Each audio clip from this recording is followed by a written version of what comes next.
long time passed, during which the king of Egypt died.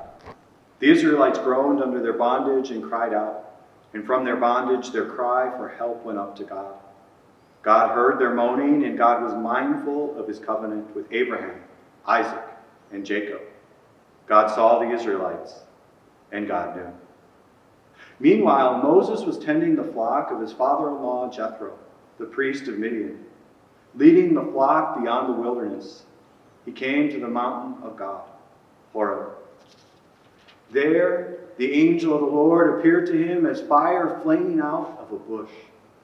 When he looked, although the bush was on fire, it was not being consumed. So Moses decided, I must turn aside to look at the remarkable sight.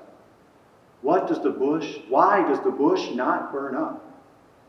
When the Lord saw that he had turned aside to look, God called out to him from the bush, Moses, Moses. He answered, Here I am. Here I am. This is Moses' first response to when God calls out. And notice this back and forth call and response. Because it was God that had initially called Abram and called him so that he could establish a covenant with the descendants of Abraham. Now it's the people of God who find themselves enslaved in Egypt, and they call out to God. And God hears their call. So God calls out to Moses. And Moses responds, Here I am. He's mystified by this burning bush that you see depicted here in the window as this tree and the suggested flames near it. And as he looks at this bush that's on fire but not consumed, he's intrigued by this mystery. Just like we are intrigued by the mysterious God that we encounter. Moses calls out, Here I am. But as this conversation between Moses and God continue, there's a kind of a tug and war. There's God saying, I will send you to free your people. But there's Moses pushing back and saying, I can't do this. I'm not even a good speaker. God says to Moses, it's okay. I'll be with you. I'll give you your brother, Aaron, to help you speak before the Lord. But I can't do anything special. And that's where this serpent comes in here.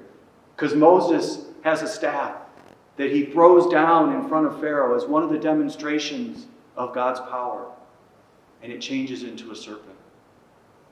And this staff will be a sign of God's power with Moses throughout the Exodus event. The final symbol we have in this window is the lamb. The lamb and the doorposts.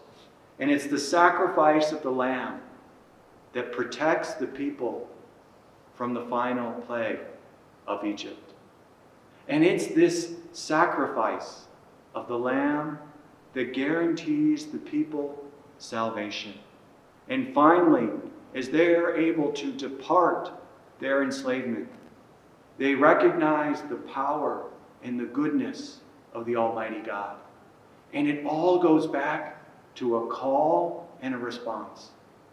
But like Moses, we often respond with great zeal at first, but then we find ourselves pulling back a little bit. It's important to continue to turn back to God. And even to wrestle with God, to let Him know of where your struggles are, where your difficulties are, where your confusions are. And listen to God to continue to call.